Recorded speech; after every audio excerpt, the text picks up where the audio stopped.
कि हम बहुत डिटेल में काफ़ी दिनों से चर्चा हो रहे हैं, लेकिन विषय को हमको समझना है। तो मेरा पहला प्रश्न रहेगा कि कितने लोगों ने आज पेन और पेपर लेके आए हैं? जी, हाँ, सब लोग लेके आए? मैं लेके आई। लेके आए हैं, लेके ठीक है। आई। तो कल हमने क्या चर्चा किया था? कोई बता सकता है? आप इसको हाथ को ऊपर कीजिए। जी, कल हमने क्या चर्चा किया था? जी, अंजलि सिंह बोलो क्या?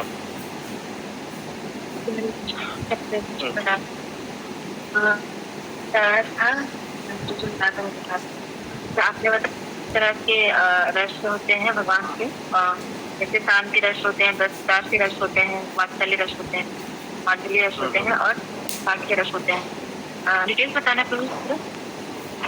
नहीं, संक्षिप्त में। ओके, ठीक है। कृष्ण और जीवात्मा एक है और एक नहीं भी है, तो बताना है उसके बारे में। तो जैसे कि गुण में एक होते हैं भगवान और जीवात्मा, लेकिन मात्रा में जो होते हैं, क्वांटिटी जो होता है वो एक विशाल होते हैं, और जीवात्मा जो होते हैं वो एक अनुमात्र होता है। ये आपने बताया। ओके, वेरी गुड, ठीक है। तो ऑलमोस्ट सबको ये पता है। ठीक है। अभी मैं आपको ना, आप सब लोग लिख लीजिए कि श्लोक क्रमांक 34 में ज्ञान प्राप्त की प्रक्रिया बताई है। वह है गुरु से शरणागति, गुरु से जिज्ञासा और गुरु के सेवा। ये तीन चीजें आप लिखिए। 34 श्लोक में बताया है कि ज्ञान प्राप्ति की प्रक्रिया क्या है। गुरु से तीन चीजें जरूरी है: शरणागति, जिज्ञासा और सेवा, ठीक है। उसके बाद 35 श्लोक में बताया है कि ज्ञान का परिणाम तथा ज्ञान की महिमा। 35, 36, 37, 38 सब लोग लिख रहे हैं ना? 35, 36 फिर से बोल दीजिए एक बारी फिर से। 35 श्लोक क्रमांक 35 से लेके श्लोक क्रमांक 38 तक ज्ञान का परिणाम तथा ज्ञान की महिमा, इसके बारे में बताएं। अभी 35 श्लोक में बताया है, इसके अंदर अभी हम जा रहे हैं। 35 श्लोक में बता रहा है कि ज्ञान प्राप्त करने से वह मोहित नहीं होता है। तो आपको अभी लिखना है कि ज्ञान का परिणाम है कि वह मोहग्रस्त नहीं होता है या मोहित नहीं होता है। दूसरा कारण है, दूसरा परिणाम है उसका कि वह सभी जीवों को अंश के रूप में देखता है। सभी जीवों को अंश के रूप में देखता है। 35 का ये तात्पर्य है। लिख लिया सबने? आगे 36 में बताया है ज्ञान प्राप्त करने से पाप नष्ट हो जाते हैं। 36 में ज्ञान प्राप्त करने से पाप नष्ट हो जाते हैं। 37 में बताया है कर्म फल नष्ट हो जाते हैं।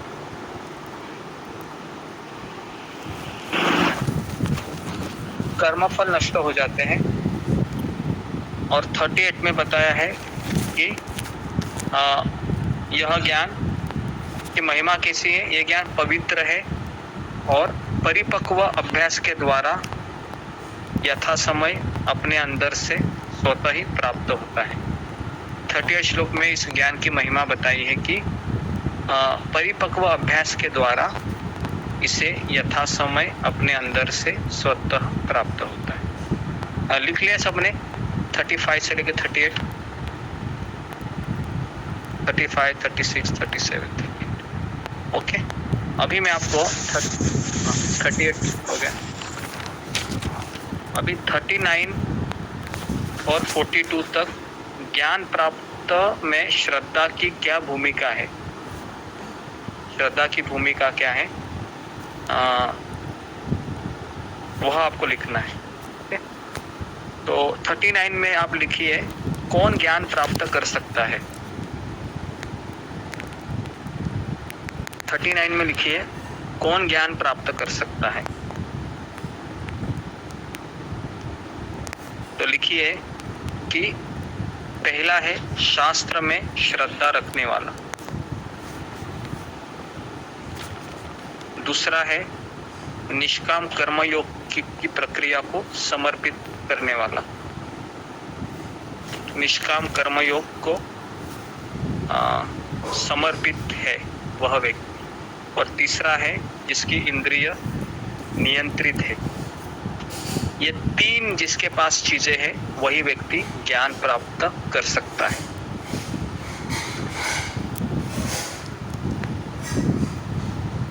की इंद्रियां संयमित है, नियंत्रित है, जिसकी इंद्रिया नियंत्रित है।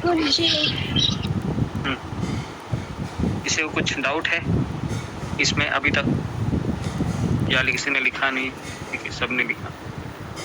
अभी 40वें श्लोक में बताया है कौन ज्ञान प्राप्त नहीं कर सकता, ये लिखिए। 40वें श्लोक में बताया है कौन ज्ञान प्राप्त नहीं कर सकता। कौन नहीं कर सकता? तीन चीजें लिखिए। पहला है अज्ञानी, दूसरा है जिसमें श्रद्धा नहीं है, और तीसरा है जो शास्त्र में संदेह करता है, जो शास्त्र में संदेह करता है। तो ये तीन व्यक्ति हैं, वह ज्ञान को प्राप्त नहीं कर सकते। इसके ऊपर हम डिटेल में जाएंगे, तो आप केवल मैं आपको एक ये बता रहा हूँ कि आप सभी लोग, मैं देख रहा हूँ इतने महीनों से मैं प्रवचन दे रहा हूँ लेकिन किसी को कुछ पता ही नहीं। इसके लिए मैं अभी लिखवा रहा हूँ आपको। तो लिखवाने के लिए समय जा रहा है लेकिन कोई प्रॉब्लम नहीं है। तो लिखवाने के लिए अभी हमारा आधा घंटा जाएगा लगता है, आधा घंटा एक्सप्लेन करता हूँ मैं, ये अच्छा रहेगा। और 38 का बता दीजिए प्लीज। 38 का मैंने बताया कि यह ज्ञान पवित्र है और परिपक्व अभ्यास के द्वारा यह समय के प्रभाव से स्वतः ही प्राप्त हो जाता है। समय के प्रभाव से स्वतः ही प्राप्त हो जाता है। नहीं, और अगर आप कुछ लिखे भी मिस भी हो गए ना, तो भी मैं इसका स्क्रीनशॉट आपको भेज दूंगा ग्रुप में। हाँ, ये अभी मैं इसलिए आपको लिखवा रहा हूँ क्योंकि ये क्या होता है ना, स्क्रीनशॉट भेजने से आप तभी भी नहीं लिखेंगे, मुझे पता है। वो ऐसे ही देखेंगे, वो छोड़ देंगे। हाँ, तो इसके लिए मैं लिखवा रहा हूँ। ओके, और उसके बाद मैं स्क्रीनशॉट भी भेजूंगा, लेकिन पहले आप लिखवा दीजिए। फिर अगर आपने लिखा नहीं है तो मुझे मत बोलिए कि स्क्रीनशॉट भेजिए, क्योंकि मैं कभी कभी भेजूंगा भी नहीं, ये भी बता रहा हूँ। ठीक है,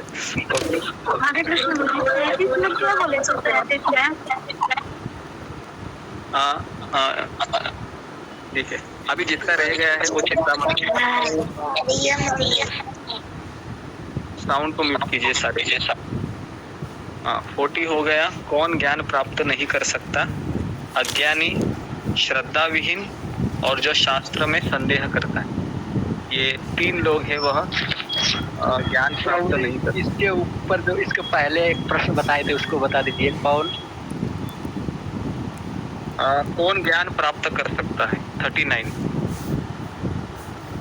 अभी 41 में बताया है कर्म बंधन से कैसे हम मुक्त कर्म कर सकते हैं, कर्म बंधन से मुक्त कर्म। और 42 है, भगवान कहते हैं उठो अर्जुन युद्ध करो। ठीक है, 42 में बताते हैं उठो अर्जुन युद्ध करो। ठीक है, तो ये मैंने अभी पूरा आपको ये चीज बताया। अभी मैं आज ही ये अध्याय को पूरा करने वाला हूँ और मैं इम्पोर्टेंट चीज बताऊंगा। ठीक है, तो अभी मैं तात्पर्य में कम जाऊंगा, केवल मैं ओवरऑल आपको, क्योंकि काफी चर्चा हमने इस अध्याय में किया है। तो कल हमारा केवल एक भी श्लोक नहीं हुआ। मुझे भी लग रहा है कि ये स्पीड से जाएंगे तो गीता होगा नहीं। तो इसके लिए अभी मैं थोड़ा सा सारांश के रूप में आपको बता रहा हूँ। बीच बीच में हम कुछ इम्पोर्टेंट तात्पर्य कवर करेंगे। ओके, तो ठीक है। तो अभी मेरा आपको सवाल है कि ज्ञान प्राप्त करने की सही प्रक्रिया क्या है? तो आप केवल फिंगर रेज कीजिए। डिस्कशन से क्या होगा ना, ऑडियंस को भी इसका उत्तर मिल जाएगा, और अगर ऑडियंस नहीं देती है तो फिर मैं उसको क्लैरिफाई करूंगा। तो इससे ये चीजें अधिक स्पष्ट रूप से आपको समझ में आएंगी। ज्ञान प्राप्त करने की सही प्रक्रिया क्या है, सही भाव क्या है, और सही गुण क्या होने चाहिए जी, ये सारा चीज आपको बताना है जी। प्रतिभा कुमारी, हाँ साउंड कौन, हाँ ज्ञान प्राप्त करने के सही तरीके जैसे कि पहला होता है शास्त्रों के द्वारा, और गुरु के प्रति शरणागति, और भगवान की सेवा। ओके, हम और अंदर जाएंगे जी। सीमा शर्मा मतलब ज्ञान प्राप्त करने के लिए पहले गुरु की शरणागति, जिज्ञासा और सेवा। जिज्ञासा और सेवा, ओके ठीक है। तो ये अभी नेक्स्ट क्वेश्चन है कि शरणागति का अर्थ क्या होता है जी, गुरु से शरणागति मतलब क्या? तो आप फिंगर रेज कीजिए, मैं पूछता हूँ जी। शिखा दुबे माता जी, शरणागति का अर्थ क्या? क्या बोले? हाँ, हरे कृष्णा गुरु जी। आवाज नहीं आ रही। सुलेखा माता जी, हाँ जल्दी जल्दी बोलिए। हाँ। आप बोलिए ना, अब मैं सुन रहा हूँ, आप जल्दी जल्दी बोलिए, आपको समय लग रहा है बहुत जी। जो ज्ञान प्राप्त कर सकते हैं वो शास्त्र में श्रद्धा रखने वाला निष्काम होता है। नहीं, उसको पढ़ के मत बताइए, आप प्रश्न समझे नहीं अच्छे से, ठीक है। तो मेरा प्रश्न है कि शरणागति का अर्थ क्या है? तो लक्ष्मी देवी माता जी। कृष्णा गुरु जी, गुरु की प्रत्येक आज्ञा का पालन करना जी, ठीक है, ये तो उत्तर मिला है। अभी अगला प्रश्न है कि गुरु से जिज्ञासा किस तरीके से करनी चाहिए जी, अगला क्वेश्चन है। तो सुमन कुमार सिंह आगे। हरे कृष्णा गुरु जी, गुरु से जिज्ञासा किस प्रकार की करना चाहिए, ये क्वेश्चन है ना?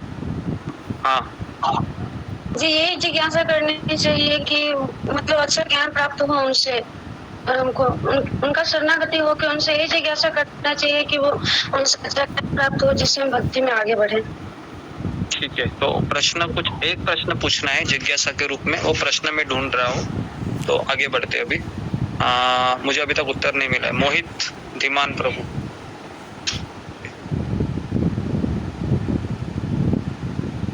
ठीक है। अंजलि सिंह,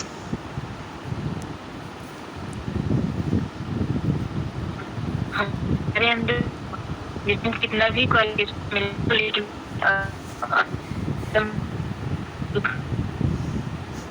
आवाज नहीं आ रहा है मुझे, उनके साथ नहीं आवाज नहीं आ रहा है। सुलेखा, आवाज नहीं आ रही है? हाँ अभी आ रही है, हाँ बोलिए। हरे कृष्णा प्रभु जी, हाँ मैं ये कह रही थी प्रभु, जैसे हमें कितना भी क्वालिफिकेशन हो बट गुरु के सामने हमें एकदम मूर्ति जैसा हमें अपना। हाँ नहीं, जिज्ञासा का अर्थ क्या है, कौन सा प्रश्न पूछना चाहिए आप गुरु के सामने आते हैं? तो first question, what should be first question? तो ठीक है, सुलेखा माता जी।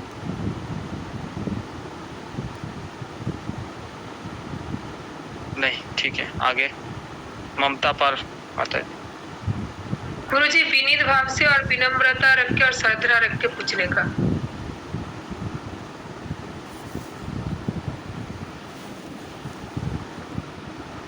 हरे कृष्णा।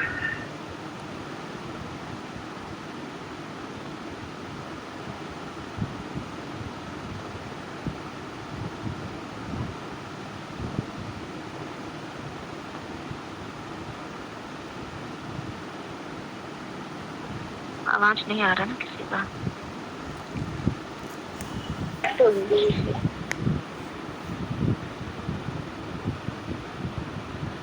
हरे कृष्णा माता जी, हरे कृष्णा माता जी, हरे कृष्णा गुरु जी।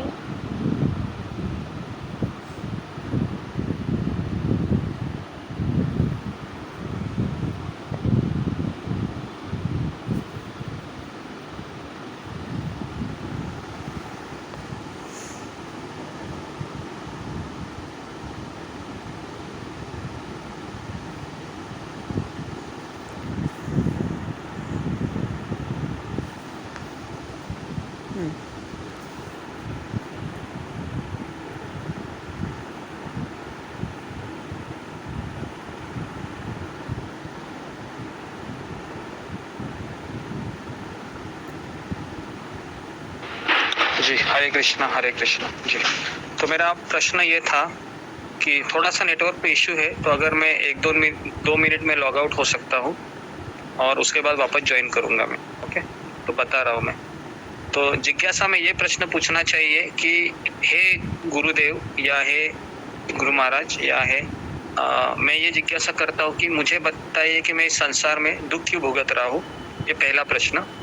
दूसरा प्रश्न ये पूछना चाहिए कि क्यों मैं इस संसार में आया हूँ और मैं न चाहते हुए मुझे जन्म मृत्यु क्यों सहन करना पड़ता है?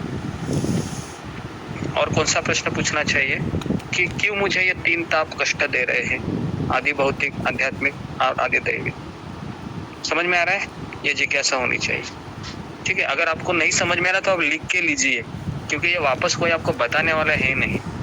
क्या जिज्ञासा होनी चाहिए, क्या शरणागति के गुण होने चाहिए, क्योंकि मैं वापस ये रिपीट करवा रहा हूँ, लेकिन मैं ऐसा देख रहा हूँ पूछने के बाद सब ऐसे ब्लाइंड हो जाते हैं, ब्लैंक हो जाते हैं। तो मैं ये नहीं चाहता हूँ कि कोई ब्लैंक हो जाए। मैं चाहता हूँ कि यहाँ पर 70-80 लोग आते हैं, सबको बेनिफिट हो क्लास का, और मेरा भी समय है वो उचित तरीके से प्रयोग।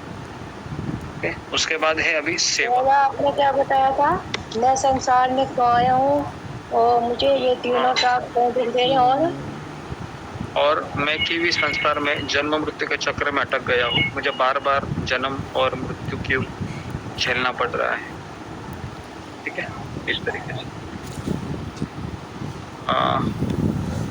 अभी मैं अगला प्रश्न है मेरा कि ज्ञान प्राप्ति के लिए सेवा करना क्यों जरूरी है? $1 मिलियन क्वेश्चन है, तो मैं चाहता हूँ कि आप इसका कोई तो अटूट उत्तर दीजिए।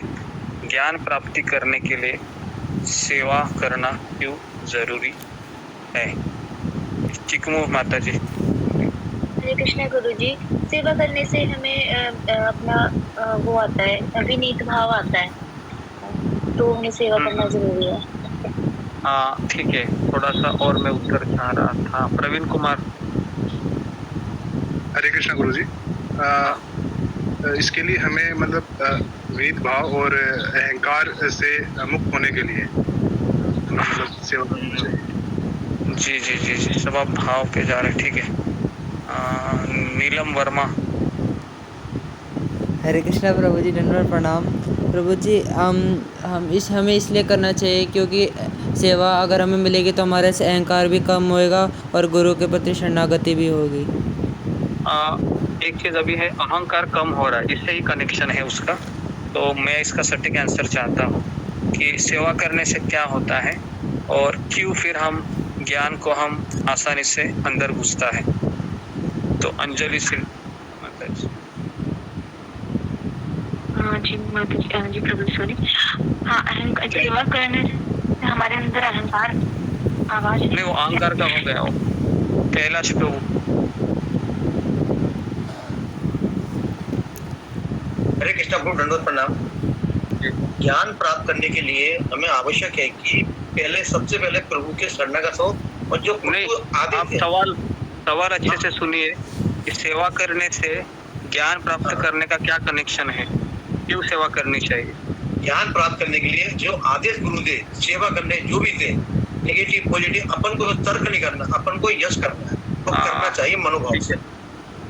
ठीक है, मैं इसका आंसर बता रहा हूँ, ध्यान से सुनिए। सेवा करने से हमारे शुद्धिकरण होता है, हमारा काम, क्रोध, लोभ, मद, मोह, मत्सर ये चला जाता है। तो इसके लिए हमको सेवा करनी चाहिए। तो आप ये लिखिए, मैं चाहता हूँ आप लिखिए, क्योंकि ये सटीक आंसर है, क्योंकि नहीं तो फिर आप ऐसे ही आंसर देते रहेंगे। तो मैं चाहता हूँ कि जब भी ये प्रश्न, क्योंकि हम बार यही प्रश्न पूछते रहे थे कई दिनों से, और इसके उत्तर अलग आ जाते हैं, ठीक है? अब मैं आगे बढ़ सेवा हम इसलिए करते हैं भगवान की, ताकि हमें काम, क्रोध, लोभ, ये हमारे अनर्थ है, षड रिपु कहते हैं उसको। काम, क्रोध, लोभ, मद, मोह, मत्सर, ये 6 षड रिपु से मेरा शुद्धिकरण हो और मैं कृष्ण को और अच्छे से जान लूं, और मैं कृष्ण के साथ मेरा संबंध है उसको मैं याद रखूं। तो ये सेवा के द्वारा ये हमें फिर वो ज्ञान होता है, ज्ञान अंदर घुसता है, ठीक है? अभी मैं आगे बढ़ रहा हूँ। 35 श्लोक में ये बताया है कि ज्ञान का परिणाम क्या होता है। अभी देखिए, एक शिष्य गुरु के पास गया, ठीक है, गुरु का उसने शरणागति किया। पहले तो अर्जुन भी क्या कहता है गीता में, दूसरे अध्याय में शरणागति लेता है ना। कहता है कार्पण्य दोषो उपहत स्वभाव ऊर्छामि त्वाम धर्म सम्मूढ़ चेता यश्रेय स्नान निश्चितम ब्रूहि तन्मे शिष्यस्ते हम शादी मात्वाम प्रपन्न। कि हे कृष्ण, मैं आपका शिष्य हूँ, आप मेरे गुरु है, आप जो कहेंगे पत्थर की लकीर है मेरे लिए, मैं उसको बिना तर्क से पालन करूंगा। ठीक है। शरणागति के बाद फिर उन्होंने जिज्ञासा की, अर्जुन ने क्या जिज्ञासा की कि भीष्म मेरे कौन है? दादाजी है। गुरु द्रोण मेरे कौन है? मेरे शिक्षक है। मैं इनके ऊपर कैसे बांध चलाऊं? मुझे ठीक नहीं लग रहा है, बताइए। जिज्ञासा किया। उसके बाद फिर भगवान आदेश देते हैं कि फिर अभी तुमको मैं जो बोलता हूँ वो करना पड़ेगा। तो फिर वह अर्जुन 18वें अध्याय में कहता है करिष्ये वचनम तव, जो आप बोलेंगे वही मैं करूँगा। सेवा। ठीक है। तो ये मैंने आपको उदाहरण देके समझाया कृष्ण और अर्जुन का। ये आप लिखिए ब्रैकेट में, वहां पर कृष्ण और अर्जुन का एग्जाम्पल ये गुरु और इसमें आता है। ठीक है। तो ये पैटर्न आपको कैसा लग रहा है? अभी मैं बता रहा हूँ, क्या ये सही है? अभी लिखा रहे हैं। हाँ, ये अच्छा है कि एटलीस्ट आप याद रखेंगे। नहीं तो क्या होता है, रामायण पूरा मैं बोल देता हूँ, उसके बाद मैं पूछता हूँ कि राम की पत्नी कौन है, तो फिर सब ब्लाइंड हो जाते हैं। तो ऐसा नहीं होना चाहिए। अभी हम आगे बढ़ते हैं कि ज्ञान का परिणाम ये है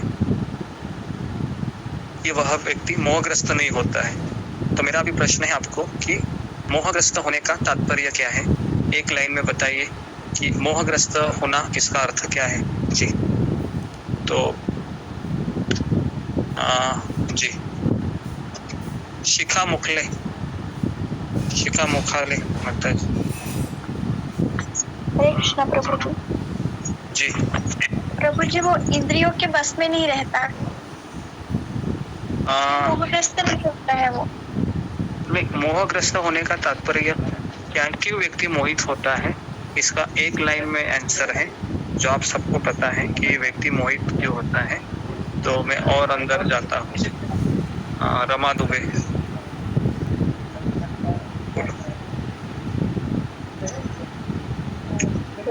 क्यों व्यक्ति मोहित होता है? हाँ,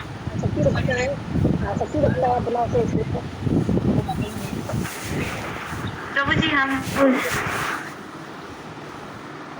नहीं। हाँ बोलो। मैं बताऊं? हाँ बोलिए। प्रभु जी, देहात्म बुद्धि के कारण। हाँ जी, ये इसका सही आंसर है कि व्यक्ति मोहित इसलिए होता है क्योंकि वह देहात्म बुद्धि में रहता है। देह मतलब वो खुद का शरीर। तो बेटर है आप इसको नोट कीजिए कि क्यों व्यक्ति मोहग्रस्त होता है, क्योंकि वह खुद को शरीर समझता है, देहात्म बुद्धि में रहता है। तो ये सब लोग नोट कीजिए, मैं चाहता हूँ, क्योंकि ये हम यही प्रश्न कल दोबारा लेंगे और तब मैं किसी को भी पूछूंगा, आपको आना चाहिए। तो नेक्स्ट अभी हम देखते हैं 35 श्लोक में ही बताया। हरे कृष्ण प्रभु जी, ऐसा ही बोल सकते हैं ना इसको? हाँ बोलिए। वर्तमान जीवन की स्थिति में हम वर्तमान जीवन की स्थिति में हम मोह से बंधे हुए हैं। हम वस्तुओं को उस रूप में नहीं जानते जिस रूप में वे हैं। यही हमारे समस्त कष्टों का कारण है। हाँ, अभी देखिए आप पुस्तक पढ़ रहे हैं प्रभु जी, लेकिन हम जिस तरह से मोह का अर्थ ही है कि अज्ञान, बराबर है। अज्ञान से व्यक्ति मोहित होता है और सबसे बड़ा अज्ञान क्या है? हम शरीर है, बराबर है। हम शरीर है, यही सबसे बड़ा अज्ञान है। मैं स्त्री हूँ, मैं पुरुष हूँ, मैं भारतीय हूँ, मैं साउथ इंडियन हूँ, मैं नॉर्थ इंडियन हूँ, मैं पत्नी हूँ, मैं पति हूँ, मैं चतुर्वेदी हूँ, मैं द्विवेदी हूँ, मैं चौधरी हूँ, मैं जादव हूँ, है ना। इन नंबर ऑफ, कोई उसका कोई सीमा ही नहीं है, बराबर है ना। सीमा है, कोई सीमा नहीं है मोहित होने की। अभी ज्ञान प्राप्त करने का दूसरा परिणाम है कि सभी जीवों को अंश स्वरूप देखने की शुद्ध दृष्टि प्राप्त होती है। तो कौन मुझे बताएगा कि अंश स्वरूप का जो साक्षात्कार है वो कौन से रस में आता है? ये मैंने कल बताया था। तो आप साउंड तो ये कीजिए, फिंगर रेस कीजिए कि अंश, ये जो है ना अंश के रूप में देखना। रूबी कुमारी, हाँ माता जी। शांत रस में आता है। हाँ जी, शांत रस, वेरी गुड। तो शांत रस में आता है ये। देखिए ये क्वेश्चन आंसर से क्या होता है ना, आपका ध्यान भी रहता है और आप उसको लिख भी लेते हैं, तो इसमें आपका बहुत ज़्यादा फायदा होगा। तो ये नया पैटर्न में सोच रहा था कैसे आपको ज़्यादा से ज़्यादा लाभ मिले, तो मुझे ये सही लग रहा है अभी कि क्वेश्चन आंसर में इतना नहीं बोलता था, तो अभी मैं आपको ही पूछ रहा हूँ ताकि आप मुझे ये बता सके कि आपको कितना पता चला। प्रभु जी क्वेश्चन को फिर से बोलिएगा। हाँ, 36 में अभी हम जाएंगे। श्लोक क्रमांक 36 में ज्ञान का परिणाम है पाप नष्ट हो जाते। ओके, तो पाप कब नष्ट हो जाते हैं? ये हम प्रश्न को अभी लेंगे, कैसे मेरे पाप नष्ट हो सकते हैं इस संसार में। जी, ममता पाल। हाँ गुरुजी, जब हम सभी इंद्रियों को इंद्रिय तृप्ति से छोड़ अलग हो जाएंगे और मोहग्रस्त नहीं होंगे और आध्यात्मिक जीवन में गुरु की शरणागति होकर हम भगवान की सेवा में लगेंगे तो वो हो सकता है। ओके जी, ठीक है। तो ये इसका उत्तर है कि पाप नष्ट होने के लिए पहले आध्यात्मिक गुरु का आश्रय लेना, उनके पास आज्ञा का पालन करना, इससे पाप नष्ट हो जाते हैं। ठीक है, और क्यों नष्ट हो जाते हैं? क्योंकि आध्यात्मिक गुरु उसको ज्ञान प्रदान करता है, ज्ञान देता है। प्रभु जी एक बार और बता दीजिए। और एक बार मैं बता रहा हूँ, ध्यान से सुनिए वापस एकदम। आवाज मेरा आ रहा है या नहीं आ रहा है? जी जी जी जी आ रहा है। जी आ रहा है। आ रहा है प्रभु जी। जी, तो पाप कैसे नष्ट होते हैं? पहला है आध्यात्मिक गुरु का आश्रय लेना, दूसरा है उनसे ज्ञान प्राप्त करना, और तीसरा है उस ज्ञान के मार्ग पर चलते रहना।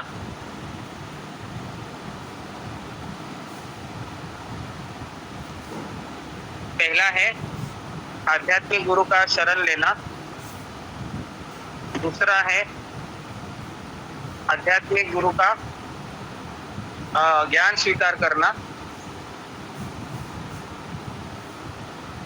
और तीसरा है ज्ञान के मार्ग पर चलते रहना। ठीक है, हो गया क्लियर सबको? सब लोग लिख रहे हैं ना? हाँ प्रभु जी, लिख ले। जी लिख लीजिए। अभी हम देखेंगे ज्ञान का परिणाम तीसरा क्या होता है। 37 श्लोक 37 में हम जा रहे हैं। इसमें बताया है कि कर्मफल नष्ट हो जाते हैं। तो अभी मेरा ये प्रश्न है कि कर्मफल नष्ट कैसे होते हैं? कर्मफल नष्ट कैसे होते हैं, तो ये आपको बताना है। हाँ, तो जुम्मा गोराई माता जी बोलो। कृष्ण गुरु जी पंचांग प्रणाम। अपने सारे निष्काम होकर सब सारे कर्म करना, और जो भी कर्म हम कृष्ण को केंद्र करके कृष्ण को केंद्र करके करना चाहिए। तो जो भी कर्म होगा वो हम कर्म फल में नहीं आएंगे और हमारे जो पूर्व वो नष्ट हो जाएंगे।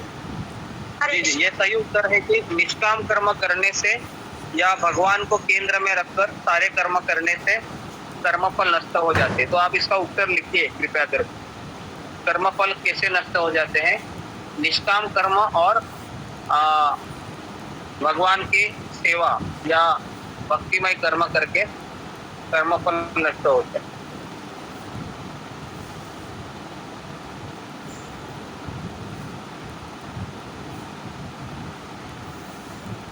लिख लिया सबने? 37 हो गया। अभी हम 38 में जा रहे हैं। 38 में बताया है कि यह ज्ञान पवित्र है। तो अभी मेरा आपको प्रश्न है कि इस ज्ञान को पवित्र क्यों कहा गया है? हाँ, फिंगर रेस कीजिए। इस ज्ञान को पवित्र क्यों कहा गया है? जी, सुमन कुमार सिंह।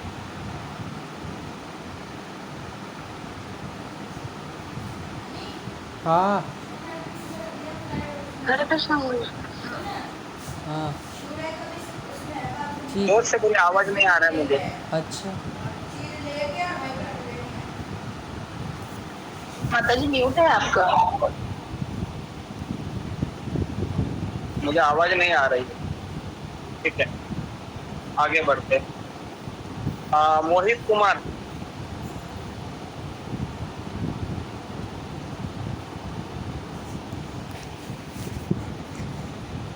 जी, सुषमा गोराई। हरे कृष्ण गुरु जी।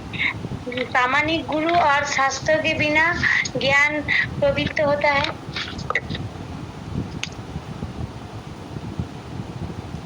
नहीं, ज्ञान को पवित्र क्यों कहा गया है, ये मेरा प्रश्न है। ज्ञान को पवित्र क्यों कहा गया है? जी, हरे मैं कृष्ण वापस- गुरु जी, आवाज आ रहा है? हाँ बोलो। क्योंकि ज्ञान द्वारा ही हम पाप मुक्त होते हैं और ज्ञान से ही हमारा शुद्धिकरण होता है, इसीलिए ज्ञान को पवित्र कहा गया है। ओके, 70% बराबर है आपका। उसके बाद रीति माता जी बोलो। हरे कृष्ण गुरु जी पंचम प्रभु जी, जैसे ये हाँ बोलो। गुरु भगवान की वाणी है ना, इसलिए शास्त्र भगवान की वाणी। हाँ ठीक है, तो मैं इसका उत्तर देता हूँ कि इस ज्ञान को पवित्र इसलिए कहा गया है कि यह ज्ञान हमें जन्म मृत्यु के चक्र से निकालता है। सब लोग लिखिए, यह ज्ञान हमें जन्म मृत्यु के चक्र से निकालता है।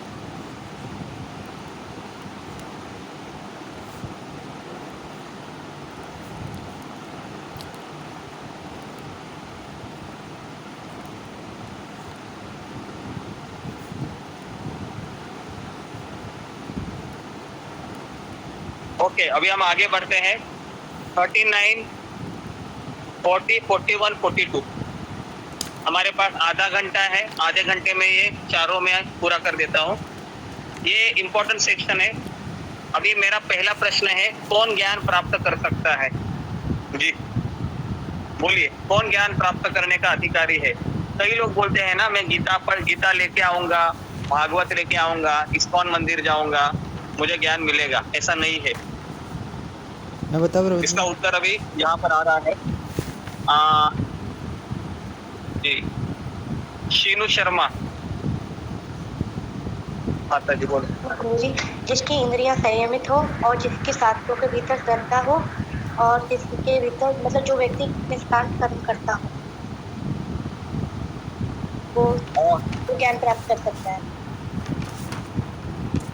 ठीक है, आगे है इल्ताम प्रिया। जो श्री कृष्ण के प्रति, ईश्वर के प्रति द्वेष नहीं रखता हो और उनके प्रति जिसके मन में श्रद्धा हो, उस ज्ञान को प्राप्त। ओके, एक मुझे आंसर आया है कि श्रद्धा होनी चाहिए, लेकिन किसमें होनी चाहिए ये अभी तक क्लियर नहीं है। आगे बढ़ते हैं। आप सबका नाम लूंगा मैं, चिंता मत कीजिए। पहले जो लोग मुख खोले नहीं है उनके पास में जा रहा हूँ। नेक्स्ट है ऊषा ठाकुर। और व्यक्ति ज्ञान प्राप्त करता है। वो व्यक्ति जो विनम्र हो, कृतज्ञ हो, जिसका भगवान से कोई संबंध नहीं। ठीक है, ये भी सही है, लेकिन हम और उत्तर खोज रहे हैं। आगे बढ़ते हैं। सुजाता। कृष्ण गुरु, जिसकी गुरु के प्रति शरणागति हो और विनम्रता। शरणागति है, श्रद्धा है। ठीक है, अभी मैं चाहता हूँ कि आप मैंने ये लिखवा के लिया था, आप उसको पढ़िए कि कौन ज्ञान प्राप्त कर सकता है। आप पढ़ के बताइए मुझे। ठीक है। प्रभु जी, जो जिज्ञासु होता है वो हाँ? जो शास्त्र में विश्वास है, निष्काम कर्म योगी के प्रति समर्पित है, जिसका वही कर सकते हैं।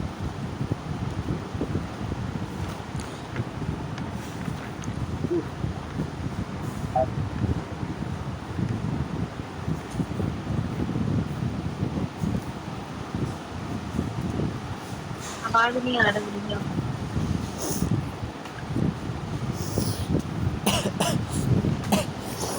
Oh no shit.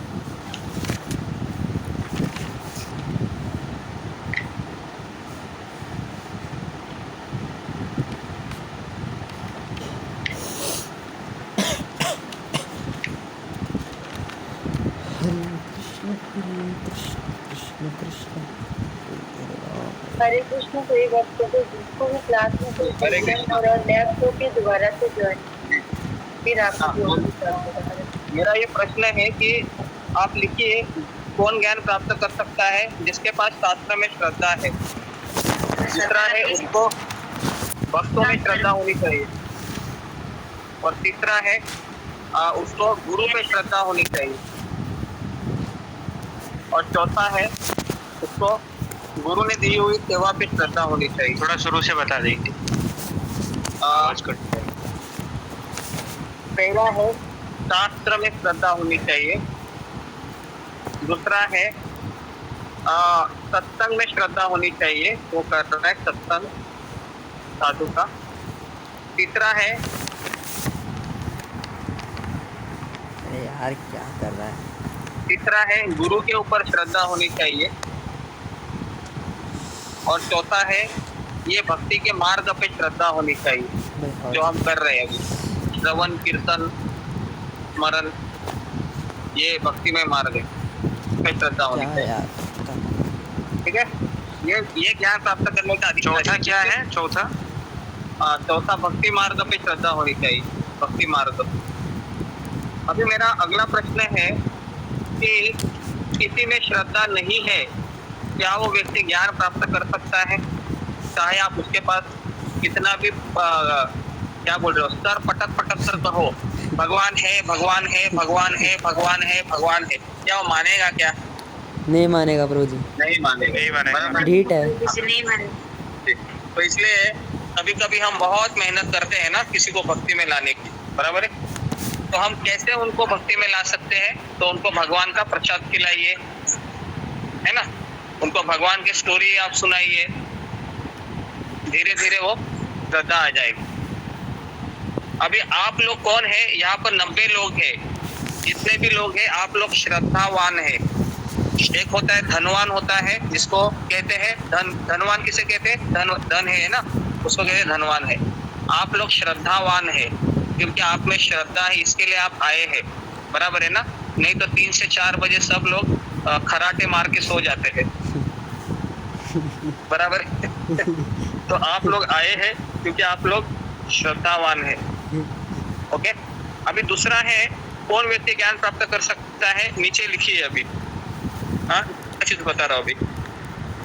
कौन व्यक्ति ज्ञान प्राप्त कर सकता है? जो निष्काम कर्मयोग को समर्पित है। जो व्यक्ति निष्काम कर्म मतलब फल की इच्छा नहीं कर रहा है, कर्तव्य बुद्धि के हिसाब से चल रहा है। लोग मुझे रिस्पेक्ट दे, लोग मुझे अनादर दे, लोग मुझे गाली दे, उससे उसको फर्क नहीं पड़ता है, वो अपना कर्तव्य निभा रहा है। निष्काम कर्म। हाँ, निष्काम कर्म। कोई अच्छा चीज करते हैं, 10 लोग गाली देते हैं, 2 लोग आपको अच्छा कहेंगे इस संसार में। ओके, इसको याद रखिए। तो निष्काम कर्म को जो समर्पित है वही व्यक्ति ज्ञान प्राप्त कर सकता है। ठीक है, अभी मुझे कौन बताएगा निष्काम कर्म का उदाहरण देके? जी, निष्काम कर्म का उदाहरण दीजिए ताकि जो लोग नए आए उनको पता चले। कौन देगा? गीता गुप्ता माता जी। निष्काम कर्म हरे कृष्णा गुरु जी। निष्काम कर्म वो होता है जिसमें किसी की कोई फल की इच्छा नहीं होती है, बिना फल के काम किया जाता है निस्वार्थ भाव से। हाँ हाँ बराबर कहा आप। उदाहरण दीजिए ना मुझे, मतलब जैसे हम उदाहरण- भगवान की भक्ति करते हैं लेकिन उनसे कोई अपनी मनोकामना या फल की इच्छा नहीं करे, निष्काम भाव से उनकी सेवा करें भगवान। उदाहरण वापस में उदाहरण मांग रहा हूँ, कौन सा सेवा आप कर रही है अभी? जैसे आप- भगवान की हाँ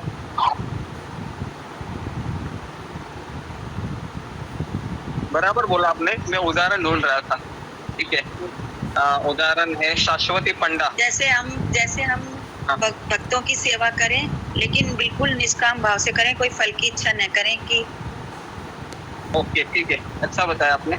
और एक उदाहरण सुनना चाहता हूँ, शाश्वती पंडा बोलिए। हरे कृष्ण अवरुद्ध जी। हाँ वीडियो को ऑन करके पूछिए, बोलिए।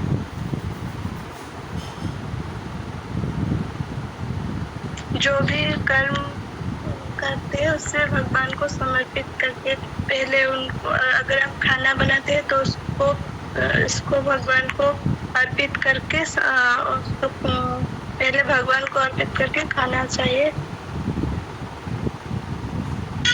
ठीक है, ओके समझ में आ रहा है। आगे बढ़ते हैं। अभी कौन व्यक्ति ज्ञान प्राप्त कर सकता है? तीसरा स्टेज, और नीचे आइए आप। ओके, कौन व्यक्ति ज्ञान प्राप्त कर सकता है?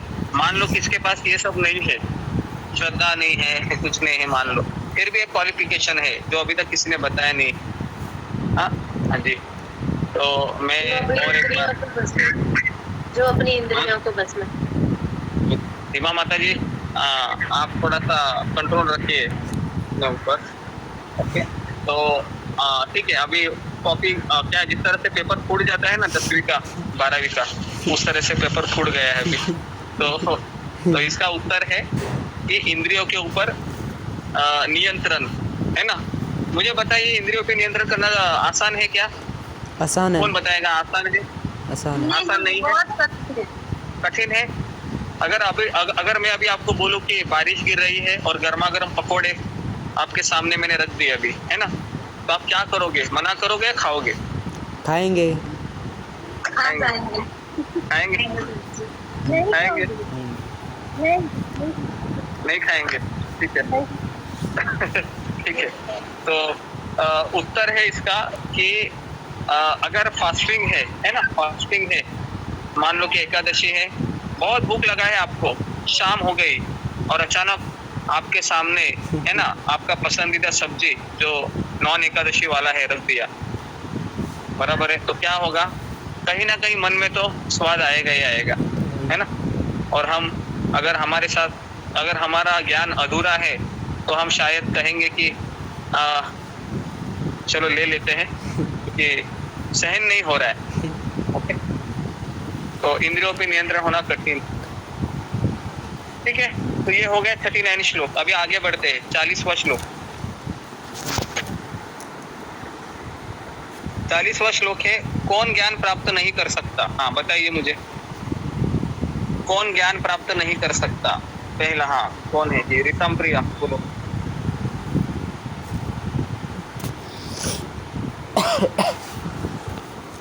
माइक को म्यूट कीजिए। ऋतम प्रिया। जी जी जी, जिसके मन में ईश्वर के प्रति श्रद्धा नहीं है, जो ईश्वर से द्वेष का भाव रखता हो। श्रद्धा नहीं है, ये पहला है, इन्होंने बताया। और दो चीजें हैं, मैं ढूंढ रहा हूँ। श्रद्धा नहीं है शास्त्र में, भक्तों में श्रद्धा नहीं है। अज्ञानी व्यक्ति। अज्ञानी व्यक्ति, ठीक है। एक मिनट, आप सभी लोग ऐसे मत पूछिए, मैं आपको नाम लूंगा आपका जी। उसके बाद है जी रीति माता जी। अज्ञानी जो शास्त्रों में संदेह करता है और संदेह करता है, डाउट करता है, ठीक है। तो तीन लोग हो गए, अज्ञानी, दूसरा है श्रद्धा नहीं है शास्त्र में, भक्तों में, सत्संग में, या गुरु में, या भगवान कृष्ण में। हाँ, ऐसा कौन उदाहरण है, कौन बताएगा मुझे, जिसको भगवान ने कहा था कि तुम पांडवों की ओर से लड़ो, तुम ही राजा बनोगे? बताइए। कर्ण। किसको? कर्ण।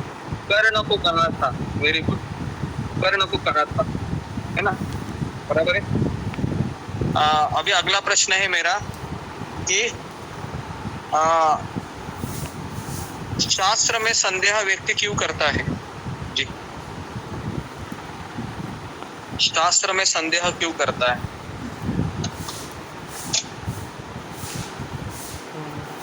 मीनाक्षी रावत आते। गुरुजी मैं सुन नहीं पाई।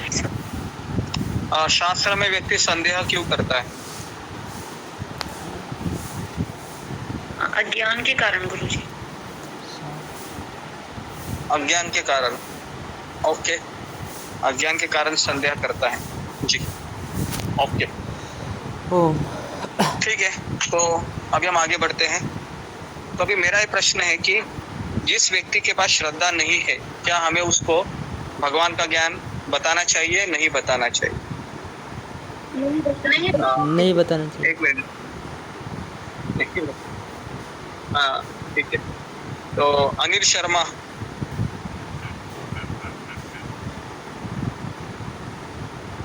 अनिल शर्मा जी, मानस बहोरा। उसमें श्रद्धा उपजाने की कोशिश करनी चाहिए। पहले उसमें श्रद्धा पैदा करने की हमें कोशिश करनी चाहिए। श्रद्धा पैदा करना चाहिए। हाँ, थोड़ा श्रद्धा उसके अंदर उत्पन्न करें, तभी वो श्रद्धा पैदा करना है। अभी मेरा ये प्रश्न है कि मुझे कैसे पता चलेगा सामने वाला व्यक्ति श्रद्धालु है या अश्रद्धालु है? क्या मापदंड होना चाहिए? बातचीत करके आपको से पता लग जाएगा। जो अश्रद्धालु होगा वो तो भगवान की बात करना ही नहीं चाहेगा, वो तो अपनी भौतिक बातें ही करेगा। जो श्रद्धावान होगा वो थोड़ा बहुत उसकी तरफ इंटरेस्ट लेगा। ठीक है, तो मुझे ऐसा लगता है कि इसमें काफी सारी चीजें क्लियर हुए हैं। अभी आखिरी श्लोक है आज का,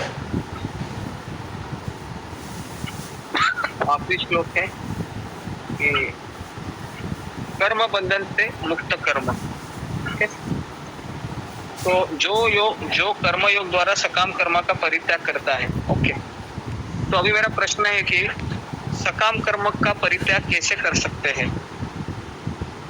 सकाम कर्म का परित्याग कैसे कर सकते हैं? कैसे कर सकते हैं? कैसे कर सकते हैं सकाम कर्म यानी? एक मिनट मैं प्रश्न उत्तर बताता हूँ जी। ममता पवार बोलो, ममता पवार माता। सकाम कर्म का प्रभु जी अभ्यास के द्वारा हम कर सकते हैं। हाँ, अभ्यास के द्वारा कर सकते हैं। सही है। ठीक है, और आगे बढ़ते हैं कि ठीक है,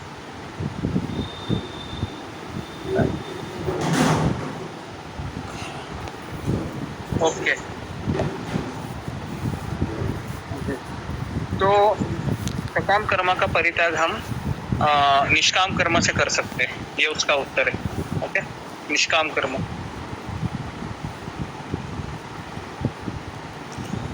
अभी कौन व्यक्ति भगवान को पूरी तरीके से शरणागत हो सकता है? ये मेरा अगला प्रश्न है। कौन व्यक्ति भगवान को पूरी तरीके से शरणागत हो सकता है? ये बताइए। गुरुजी क्षमा चाहता, तो सकाम कर्म यानी अच्छी है या बुरी है? रमेश चौहान बोले। प्रभु जी जिसके पास श्रद्धा है। श्रद्धा है। कौन व्यक्ति भगवान को पूरी श्रद्धा है, बराबर है, लेकिन एक उत्तर है जो मैं चाह रहा हूँ। पूनम वर्मा जी, जो भक्ति में रत है। भक्ति में रत हो। ओके, ठीक है। उसके बाद टिकमू माता जी। गुरु का शरण लेके फिर गुरु का शरण लेना। आप सभी लोग बराबर बोल रहे हैं, लेकिन मैं उत्तर एक ढूंढ रहा हूँ, वो आने के बाद हम। सुजाता माता जी।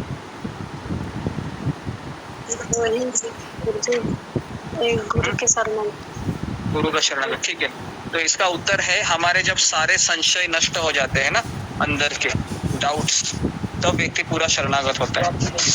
अभी हमारे डाउट है, अभी भी है, इसके लिए शायद शरणागत नहीं हो रहे। तो मुझे ऐसा लगता है कि पूरा अध्याय मैंने कवर किया है।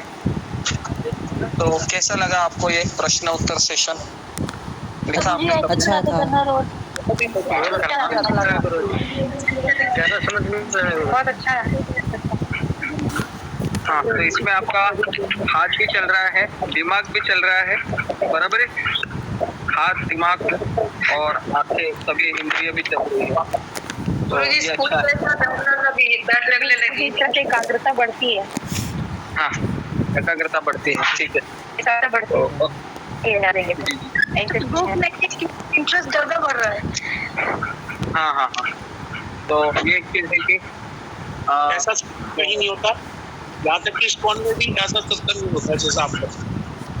नहीं, ये सब एक्चुअली हमें जिस तरह से, ये मैं सत्संग, हमें क्या प्रवचन नहीं दे रहा आपको, मैं यहाँ पर आपको एक स्कूल की तरह पढ़ा रहा हूँ मैं, बराबर है? जिस तरह से स्कूल में होता है प्रवचन में मैं ज्यादा भरोसा नहीं करता हूँ। प्रवचन देने से कुछ ज्यादा फायदा नहीं होता है। हम जब किसी को इस तरीके से पढ़ाते हैं ना, कोई एक चीज को लेके, टॉपिक को लेके, और दूसरों की राय भी हम मानते हैं, उसको सुनते हैं, ऑडियंस को समझते हैं, फिर हमको पता चलता है कि क्या बोलना चाहिए। इस तरीके से फिर ये जो विद्यार्थी होता है वो इसी प्रकार से ज्ञान को ग्रहण करता है। ओके, तो हमारा ये चौथा अध्याय है, ये पूरा हो गया है। तो किसी को चौथे अध्याय में डाउट है तो अभी हम प्रश्न उत्तर लेंगे। प्रश्न उत्तर ज्यादा ले सकते हैं, आज आधा घंटा है हमारे पास। हरे कृष्णा प्रभु। हाँ, मैं थोड़ा बोलूँ? क्या बोलना है? आपने भी ये पैटर्न जो चालू किया है, ये तो बहुत अच्छा, ये तो बहुत अच्छा, लेकिन हम अभी इतने योग्य नहीं है कि हम उनका सीधे क्लासिफिकेशन कर सके, मतलब हमको उत्तर ढंग से दे पाए, क्योंकि अभी हमें इतना ज्ञान भी है। लेकिन मैंने आपको लिखवाया है ना अभी, कैलाश प्रभु लिखा है हाँ, तो लिखिए, केवल बोलना है अभी, है ना? जिस तरह से रखते हैं ना हम स्कूल में, कैसे है, टीचर है वो बोर्ड पे लिखता है, बच्चा उसको लिखता है, बराबर है? टीचर क्या बोलते हैं, बेटा कॉपी अभी खोलो, कॉपी खोलो, तो क्या करता है वो कॉपी खोलता है, बराबर है? और फिर बोलता है पढ़ो, अभी पढ़ने का हो गया बराबर है ना? तो मुझे ऐसा लगता नहीं कि इसमें कुछ ज्यादा एकदम डिफिकल्टी नहीं। हरे ठीक है, सही, ओके, ठीक है। तो अभी हम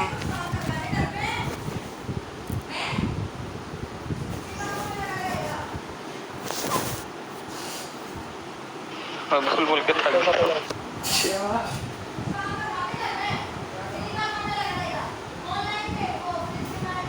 गुरुजी इसमें आपको रेस्ट नहीं मिल रहा है, लेकिन कंटिन्यूअस कंटिन्यू बोलता रहता, थक जाता हूँ।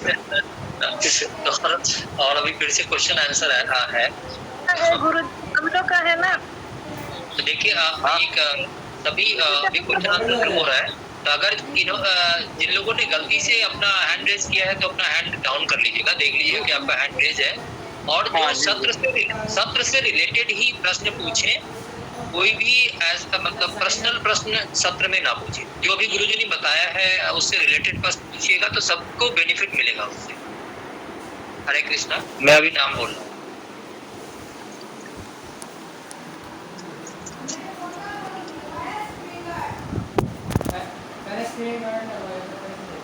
एक बार मैं पुनः निवेदन करता हूँ कि सत्र से जो संबंधित प्रश्न ही आप लोग पूछे। गीता वर्मा माता जी पूछिए, उसके बाद पूनम। गीता वर्मा माता जी पूछिए।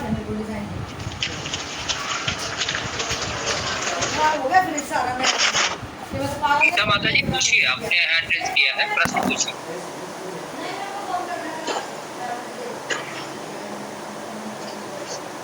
नेक्स्ट पूनम माता जी।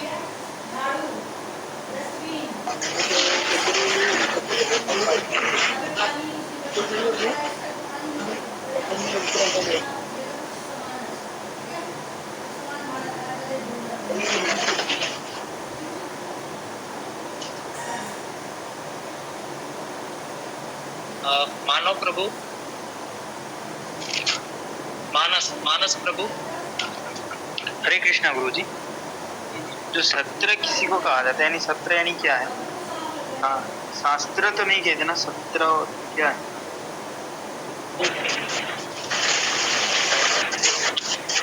सत्र मतलब वो हमारा जो सत्संग है उसको सत्र कहते हैं। ठीक है। नहीं, इसको नाम दिया गया है, कोई भी सत्संग को हम सत्र कह सकते हैं। हाँ, 17 कहते हैं, नाम है ना। 17 मतलब एक शब्द है, अगर आप डिक्शनरी में खोज निकालिए आपको उसका मीनिंग पता चलेगा। हाँ कल इन्होंने मेरे से पूछा था, हाँ हाँ, और मैंने बताया भी था कि सेशन को ही सत्र बोलते हैं हिंदी। जी, नेक्स्ट क्वेश्चन। मैंने बताया था प्रभु उदाहरण लिए विधानसभा सत्र हुआ, लोकसभा था। सॉरी गुरुजी, आवाज की। चलिए, हरे कृष्णा। हाँ। आपका अगर दूसरा प्रश्न है तो पूछिए, अदरवाइज नेक्स्ट कुछ answer. Next next next next